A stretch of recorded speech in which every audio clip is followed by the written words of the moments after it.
Sandra had been married for 23 years. She knew the layout of her marriage the way you know a house you've lived in for decades.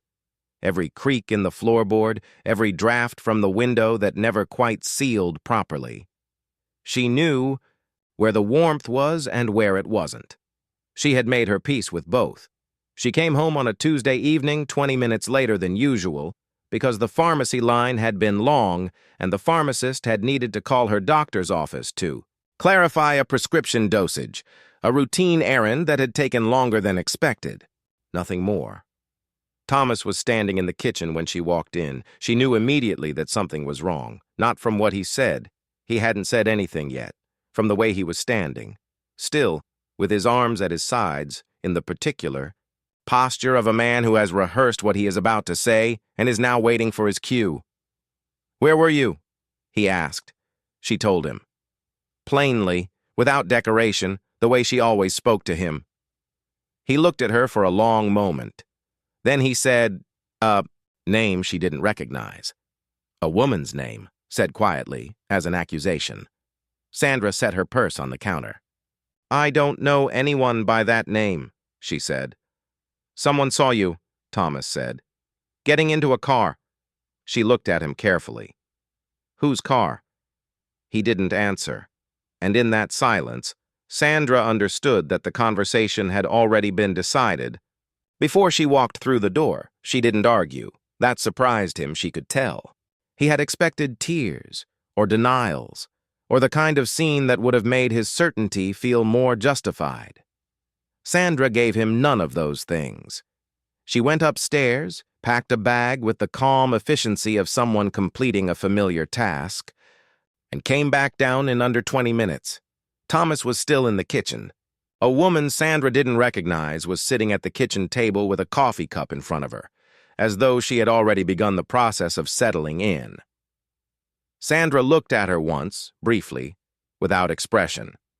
Then she looked at Thomas. "I'll send for the rest of my things," she said. She stayed with her sister Carol in the next town over. Carol was 61, recently retired, and possessed of the particular gift of knowing when to ask questions and when to simply make up the spare bedroom and leave a lamp on. She made up the spare bedroom and left a lamp on.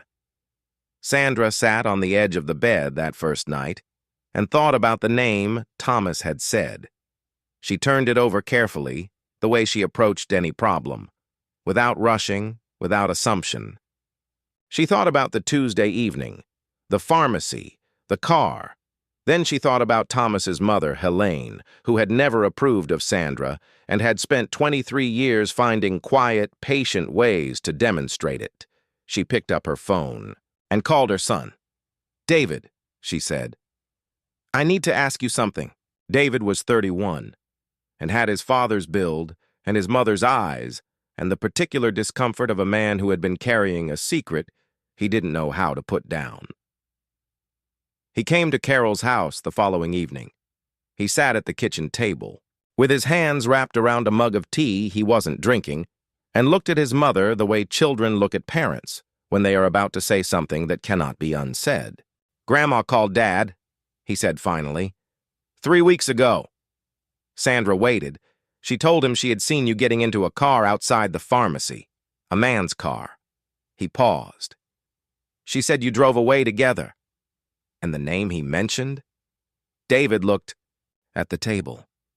She gave him a name. Said she recognized the man. Said it had been going on for a while. He stopped. Dad believed her. He didn't ask me. He didn't ask anyone else. He just believed her. Sandra was quiet for a moment. "Do you know whose car it actually was?" David nodded slowly. "Uncle Philip's. He was picking up a prescription for Aunt Rose. He saw you in line and offered you a ride to your car because it was raining." He looked up. "I was there, Mom. I saw the whole thing from across the parking lot. I didn't know Grandma had seen it too. I didn't know she'd—" He stopped. Sandra reached across and covered his hand with hers. "It's all right," she said quietly. "Now I know." Thomas learned the truth on a Wednesday morning, 31 days after he had watched Sandra walk out of their house with a single bag. It came from Philip himself, who had heard through the family that something had gone wrong and had driven to Thomas's house without calling ahead. He sat across from Thomas in the living room and laid out the evening, plainly and without drama. The pharmacy, the rain, the prescription for Rose, the 2-minute drive across the parking lot to Sandra's car. Thomas listened without interrupting. When Philip finished, the room was very quiet. Thomas sat with it for a long time.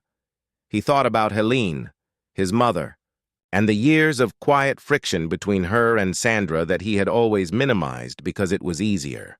He thought about the way he had been standing in the kitchen that Tuesday evening, rehearsed, decided, waiting, before Sandra had even had the chance to speak. He thought about the woman he had allowed to sit at his kitchen table before.